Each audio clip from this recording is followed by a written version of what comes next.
So, friends, we've come a long way. I think it can be said for each of us that who we were when we arrived here at Briercrest is not the same person that we're leaving. As I've thought about our journey that our time here has been for our own personal growth, I have found myself mapping out our time, just as Rhoda Cairns, our beloved English professor, taught many of us to do in our first-year English classes with her.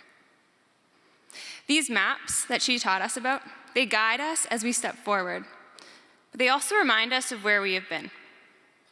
So in reflecting on the last few years, it is natural to ask both the question of where we are going and the question of where have we been? Well, we'll start with the latter. Where have we been?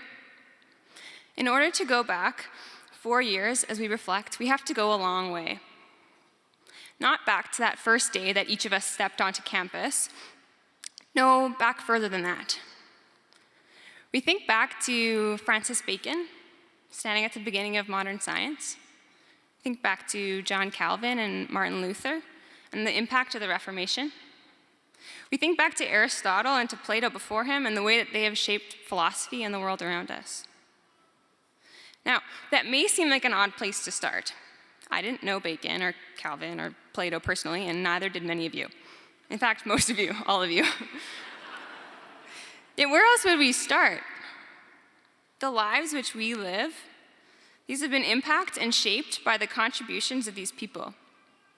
Modernism and postmodernism show that if we do not locate ourselves on maps of this sort of scope, we have thrown away the map entirely. Science came from somewhere. Protestantism came from somewhere. My map is integrally tied up with Bacon's map, with Luther's map, and with Aristotle's map. And so is yours.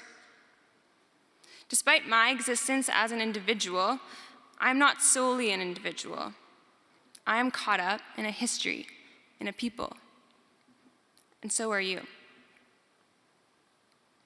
As part of our studies here at Briercrest, we have learned the way our map is shaped not only by philosophy and science and these other disciplines, but also by this thing called the church. I'll be the first to admit that when I got here, I had no idea why the church mattered.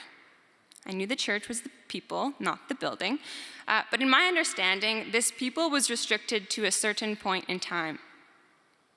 Yet, as we've learned in our theology classes, this people is not time-specific, but extends far before recent history.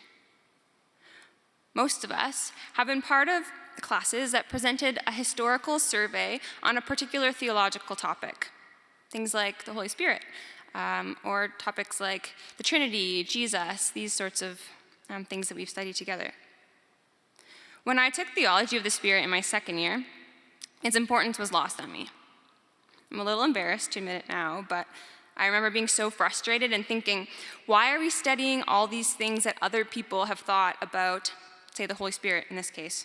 Why can't we just study the actual Holy Spirit?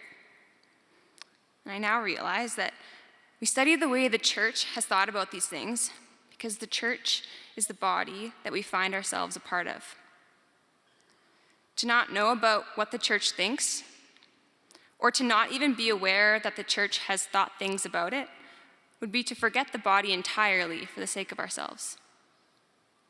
When we hold the Bible in our hands, we seek to know God more, just as the theologians, reformers, and fellow believers who came before us did. We've learned about what Athanasius thought about the incarnation, or what Moltmann thought about the Spirit, because as part of the people of God, we seek God together.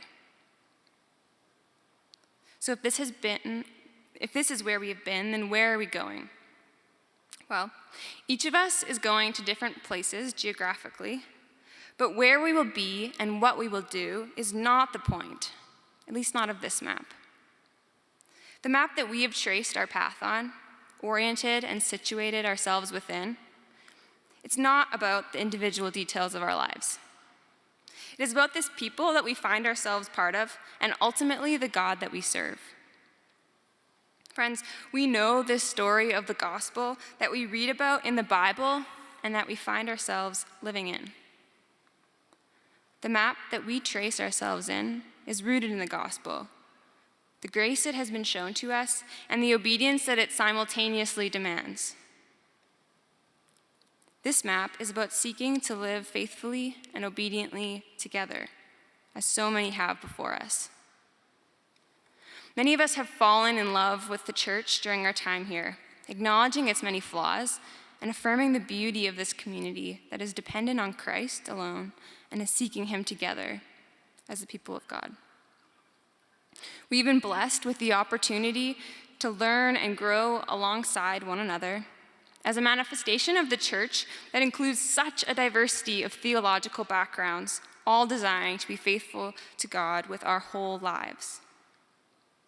We have learned that loving Jesus and his church means serving him together.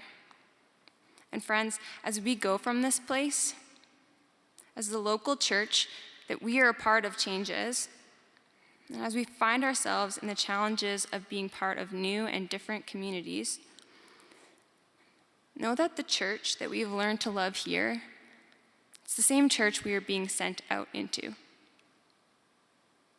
The spirit that is working in our midst in Caronport is the same spirit binding the church together around the world. Whatever challenges we face or joys that we celebrate, we are situated in a body that seeks to honor and glorify Jesus and desires to be obedient in all that we do. Whatever we do and wherever we end up, may we remember our place in this story, our place on this map that orients us within something so much greater than ourselves. Friends, may we follow Jesus. And friends, may we follow Jesus together. Thank you.